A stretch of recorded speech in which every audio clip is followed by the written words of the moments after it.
Саламатсыңарбы балдар? Бүгүн биз тарбиялык саат өтөбүз.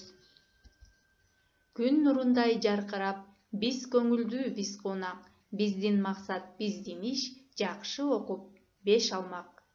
Балдар, ар дайым көңүлүбүз кунак болуп, сабактардан 5 деген бааларды алалы. Табышмакты таап көрөлү. Өзү сүйлөбөйт, бирок кишиге акыл үйрөтөт. Бул эмне балдар?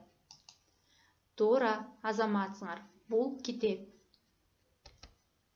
Бүгүнкү тарбиялык сабагыбыздын темасы китепти сүй. Сабактын максаты китептин пайда болушу, китеп жөнүндөгү кызыктуу маалыматтар менен таанышасыңар. Китепке болгон кызыгууңар, ой жүгүртүүңөр өсөт.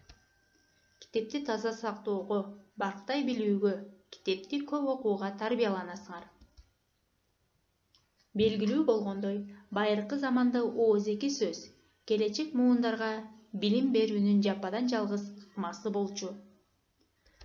Ата-бабаларыбыз башынан өткөн окуяларды муундан муунга жомок кылып айтып келишкен. Балдар, ойлонуп көрөлүчү. Китеп деген эмне? Анда ушул суроого жооп издеп көрөлү. Китеп көлөмдүү басылма, маалыматты сактоонун, аны муундан муунга өндүрүмдүү өткөрүп берүүнүн бир формасы.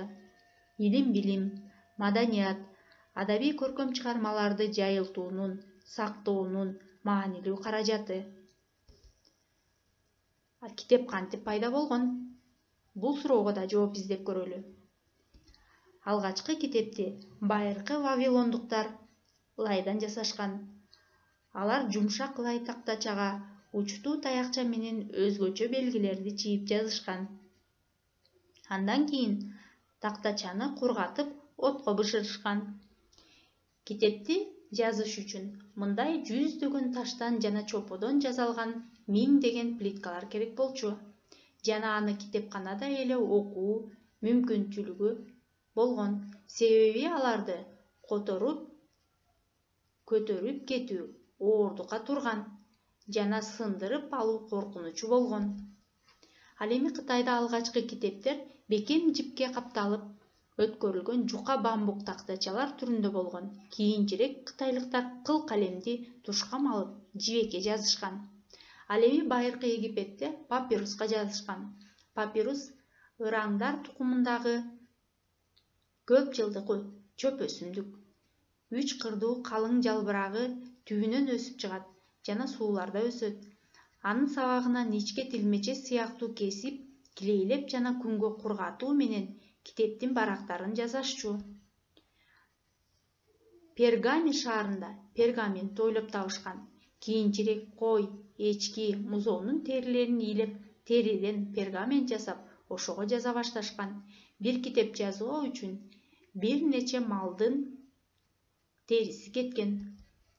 Ал эми Грецияда жыгачтан жасалган такталар пайдаланылган. Китептин барагын биринчилерден болуп Кытай мамлекети ойлоп тапкан. Кылымдар көп өткөндөн кийин европалыктар кагазды кантип жасоонун рецептин ойлоп табышкан.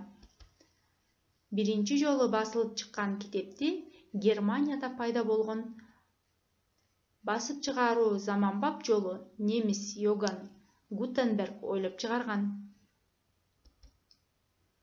Ал эми техниканын өнүгүшү менен биздин заманда китепти жыгачтан жасайт. Дарактын кабыгын ажыратып алышат, жыгачты майдалап чыгарат да ага суу менен кислота кошуп кайнатышат. Алынган массага желим, чайыр кошулат. Андан соң ар кандай боектор кошулуп кайнатылат. Алынган массага атайын идишке куюлат, ал аркылуу элекке өтөт. Андан ашыкча суу агып, масса кагаз кебетесине келе баштайт. Анан даяр болгон кагаздар минтип сыгылып, ысык аба аркылуу кургатылат, тегизделет. Акыркы кадамда кагаз дагы ныкталып, бастырылат, пресстелет. Даяр кагаз чыгат. Ал эми даяр кагаз типография кагаз китеп жасоочу жай. Ошол жайларга жеткирилет. Ал жайлардан китептер басылып чыгат. Мына биз окуп жүргөн кооз китептер ушинтип даяр болот балдар. Ар бир билимдүү адам өзүнүн билимин жогорулатуу үчүн дайыма китеп окуп туруусу зарыл. Китеп мындай адамдарга эң мыкты жардамчы болмокчу. Балдар, силер 1 минутада канча сөз окуйсуңар? Орустун улуу жазуучусу Максим Горький 4000 сөздү 1 минутта ылдамдыкта окуган. Карагылачы, кандай тез окуган. Силер да көп окуганга аракет кылгыла. Китеп окуунун пайдалуу жактары.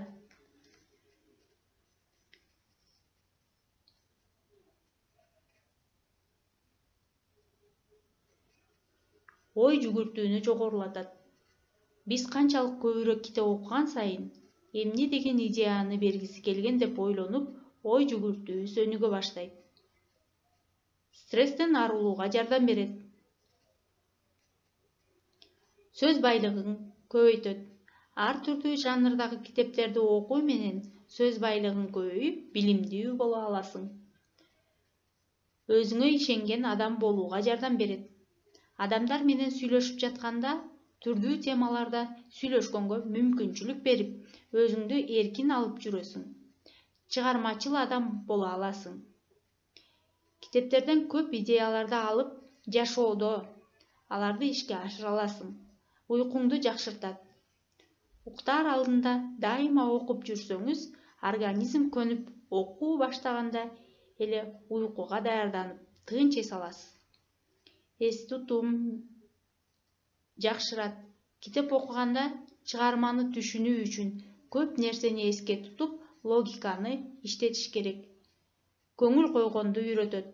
Китеп окуганда башка нерселерге алаксыбай, чыгарманын маанисин түшүнүү үчүн көңүл буруш керек. Бул да жашоодо керек сапат. Мынакей балдар, китеп окуунун пайдалуу жактары ушундай экен. Эми китеп жөнүндө ырлардан окуп көрөлү. Китеп деген бир укмуш камтыйт алам сырларын, талбай окуп түшүнүп, акылдуу бол, бил баарын. Китеп өзү сыйкырдуу, бүт кубулуш ичинде, үйрөнгөнүң бүт жумшап, эркиң менен күчүңдү.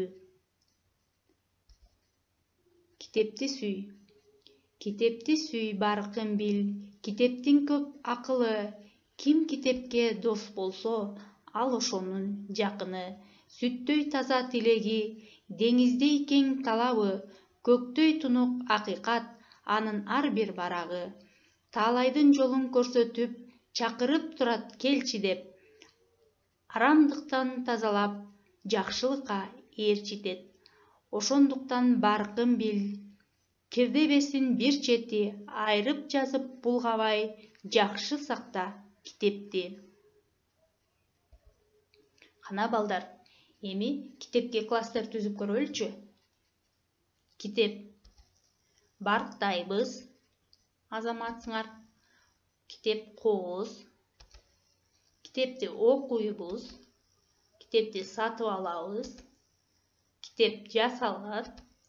Китеп кызыктуу. Балдар, эми кызыктуу китепти колуңарга алып окуудан мурда байыркы заманда китептер кандай кымбат болгонун, адамдар аларды кандай баалаганын жана китеп окуу алар үчүн чыныгы бакыт болгонун эсиңерден чыгарбагыла демекчимин.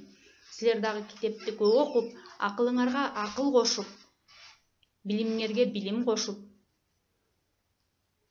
өскүлө демекчимин. Үйгө тапшырма, китепче жасоо. Китеп жөнүндө ыр жаттайсыңар. Ушуну менен сабагыбыз бүттү. Саламатта калгыла.